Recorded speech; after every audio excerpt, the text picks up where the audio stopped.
안녕하세요. 오늘은 어버이 주일입니다. 그래서 요한복음 3장 16절의 말씀을 가지고 최고의 선물이라는 제목으로 은혜를 나누고자 합니다. 어느 부부가 다투었습니다. 그래서 목사님께 찾아왔습니다. 남편이 말합니다. 저는 아내를 위해서 다 했습니다. 집도 장만해 주었고 자동차도 사주었고 뭣도 했고 그동안 다 해주었습니다. 그런데도 아내는 만족할 줄 모르고 늘 불평불만입니다. 아내가 대답을 합니다. 맞습니다. 제 남편이 말한 것은 다 맞습니다. 그러나 남편은 자기 자신을 주지 않았습니다. 라고 말했습니다. 최고의 선물은 무엇일까요? 잘 먹여 키워 주었습니다. 우리 동물들은 새끼들에게 얼마나 깍듯하게 먹이를 먹여주는지 모릅니다. 또 집을 마련해 줍니다. 하나님이 주신 지혜로 얼마나 정교하게 자신들이 거처할 보금자리를 만들어서 사는지 모릅니다. 하나님은 독생자를 주셨습니다. 무슨 뜻입니까? 인생의 최고의 문제는 무엇입니까? 하나님을 만나지 못하면은 끝나는 것입니다. 창조주를 만나지 못하고 자기 주인을 알지 못한다면 그것은 짐승과 다를 바 없는 것입니다. 하나님이 독생자를 주셨습니다. 이것은 가장 위대한 선물입니다. 하나님과 만나는 길을 열어 주었습니다. 독생자는 독특한 아들이고 그와 같은 아들은 없고 그와 동등된 그런 아들도 없습니다. 그리스도는 성육신 하신 하나님이십니다.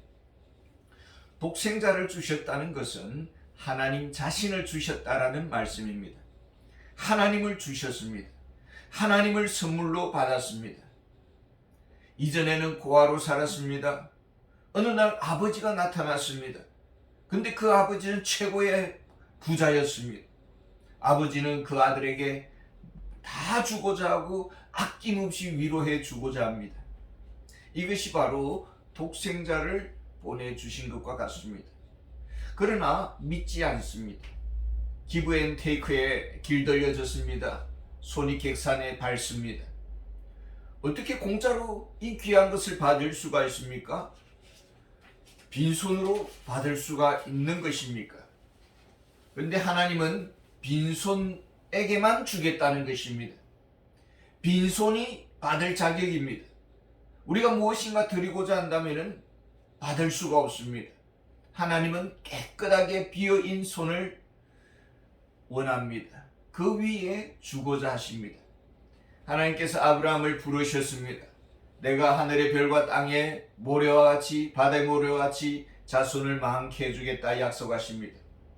다만 하나님의 방식으로 주시겠다라는 것입니다. 아브라함이 주장합니다. 아닙니다. 우리 집에 종 엘리에셀을 통해서 복을 받고자 원합니다. 하나님께서 너희 집에 엘리에셀을 통해서는 복을 줄 수 없다고 했습니다. 아브라함은 그러면은 하갈을 통해서 낳은 아들 이스마엘을 통해서 복을 받기를 원합니다. 제안을 합니다. 하나님께서는 이스마엘을 통해서 복을 줄 수 없다고 했습니다. 100세가 되어서 이삭을 받습니다.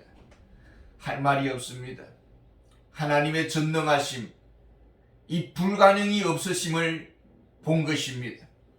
아브라함이 115세 때입니다. 아들이 약 15살 정도 되었습니다. 어렵사리 낳은 아들 이삭입니다. 이삭은 큰 위로와 즐거움이 되었습니다. 어느 날 사랑하는 아들 이삭을 바치라는 것입니다. 제물로 드리라는 것입니다. 하늘이 무너지는 것 같고 땅이 꺼지는 것 같습니다. 긴긴 밤을 지새우며 아브라함은 무엇을 생각했을까요?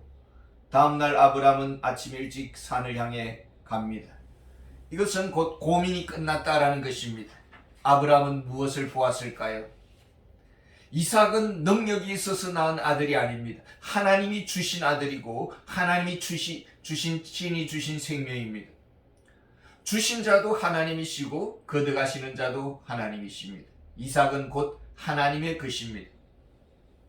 하나님은 죽음에서 부활하실 것을 부활시켜 주실 것을 믿었습니다. 모리아산 어느 지점에서 두 종에게 다시 내가 돌아올 것이다 라고 기다리라고 합니다. 근데 다시 돌아올 때 아브라함 혼자 돌아올 것이 아니라 이삭과 함께 돌아오리라고 약속을 합니다. 하나님이 기대하신 것은 바로 이와 같은 부활신앙이었습니다.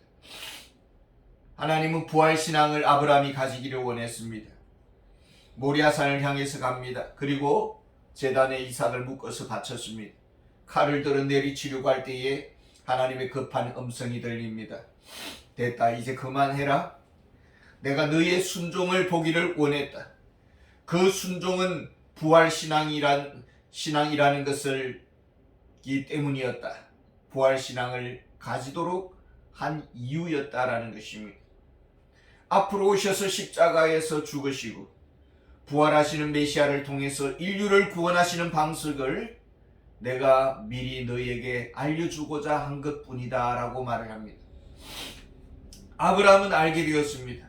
앞으로 우리의 죄를 담당하시는 메시아가 올 것이고 아브라함은 그 메시아를 바라보면서 즐거워했습니다. 요한복음 5장 8장 56절에 보면 너희 조상 아브라함은 나의 때 볼 것을 즐거워하다가 보고 기뻐하였느니라. 아브라함은 메시아를 바라보았습니다. 죄를 담당하시는 메시아, 부활 생명을 주실 메시아를 바라보았습니다. 과연 메시아는 어떤 의미입니까? 왜 메시아를 바라보면서 즐거워했습니까? 메시아는 오늘 우리에게 어떤 존재입니까? 우리는 안정된 삶을 원합니다. 그리고 지속적인 공급이 필요합니다. 행복하게 살기를 원합니다. 사람들에게 인정받기를 원합니다. 우리가 살면서도 갈등 없이 살기를 원합니다. 또 원하는 바는 이루어지기를 원합니다. 소원 성취가 되기를 원합니다. 이것이 자녀를 향한 부모의 기대가 아니겠습니까? 잘 살기를 바라고 행복하게 살기를 바라고. 과연 그 열쇠는 어디에 있습니까? 우리가 유산을 물려주고자 원하십니까? 아니면 신앙의 유산입니까? 행복한 자녀를 원합니다. 고생 덜 하면서 살기를 원합니다. 꿈을 이루면서 살기를 원합니다. 효도하기를 원합니다. 예수님과 이것이 무슨 관계입니까? 예수님은 삶에 어떤 의미가 있는 것입니까? 우리 인간에게 필요한 것은 지식입니다. 하나님을 아는 지식입니다. 하나님과 교제를 나누어야 합니다. 영적인 사람이 되어야 되고 하나님의 인도를 받아야 되고 말씀을 안에 거해야 합니다. 그 길은 어디에 있습니까? 예수 그리스도를 믿어야 합니다. 예수님 안에서만이 가능합니다. 그러면은 이런 지식으로만은 충분합니까? 필요한 것들이 공급되어야 됩니다. 우리에게 필요한 것이 무엇일까요? 세 가지로 요약을 한다면 하나는 생명입니다. 우리는 살아야 되는데 살아도 영원히 살아야 합니다. 이 죽음의 문제가 해결돼야 됩니다. 이것이 인간의 딜레마이고 또 하나는 우리는 새 사람이 되어야 됩니다. 관계의 벽에 부딪힙니다. 관계의 어려움을 겪습니다. 사랑받는 성품, 가까이 하고픈 사람이 되기를 원합니다. 좋은 성품, 다른 사람들을 세워주는 마음, 선한 마음을 가져야 됩니다. 이 마음 어떻게 가져야 되는 것입니까? 또 하나는 우리는 꿈을 이루면서 살아야 합니다. 능력이 있어야 되고 우리 앞길을 헤치면서 전진해 나가야 합니다. 닫혀 있으면 꽁꽁 숨어 있으면 안 됩니다. 도전하고 때로는 실패도 있고 아픔도 있고 난간도 있습니다만 우리는 밀고 나가야 합니다. 열쇠는 구주입니다. 돕는 손길이 필요합니다. 살아야 합니다. 이 영생은 어디로부터 주어지는 것입니까? 예수 그리스도로부터 주어집니다. 좋은 성품은 어디로부터 주어집니까? 우리가 근본이 좋아야 합니다. 그러나 본질상 진노의 자녀로서 우리는 망가졌습니다. 거룩한 성품, 사랑의 마음, 새 마음이 주어져야 합니다. 부드러운 마음이 주어져야 합니다. 성령께서 이 새 마음을 우리에게 주셔야 합니다. 하나님은 우리의 마음을 새롭게 바꾸실 수가 있습니다. 새롭게 하실 수가 있습니다. 또한 예수님은 능력과 은사를 주십니다. 언제 주십니까? 예수님을 믿을 때 성령을 통해서 우리에게 은사와 능력을 주십니다. 그러니까 결론은 예수님이 우리 인생의 구주가 되시고 우리 인생의 열쇠가 되십니다. 길은 예수님 안에 있습니다. 성공을 기대합니까? 잘 살기를 소원합니까? 믿음에서 떠났습니다. 하나님을 저버렸습니다. 이것이 문제입니다. 하나님은 믿음을 가지기를 원했습니다. 부활신앙을 가지기를 원했습니다. 그리스도는 그 길을 열어주실 것입니다. 홍해를 가르실 것이고 절망을 깨부술 것입니다. 성공적인 인생, 위대한 미래로 우리를 이끄실 것입니다. 자녀들에게 주고자 하는 것이 무엇입니까? 오직 예수 그리스도여야 합니다. 이것이 최고의 선물입니다. 하나님이 주신 선물입니다. 예수님을 주고자 해야 합니다. 성공으로 인도하실 것이고 담대하게 우리 자녀들은 걸어갈 것입니다. 오직 의인은 믿음으로 말미암아 살리라. 이것이 아브라함의 즐거움이었습니다. 우리 자녀들에게 이 믿음의 열쇠가, 이 믿음이 축복의 열쇠가 되기를 바랍니다. 감사합니다.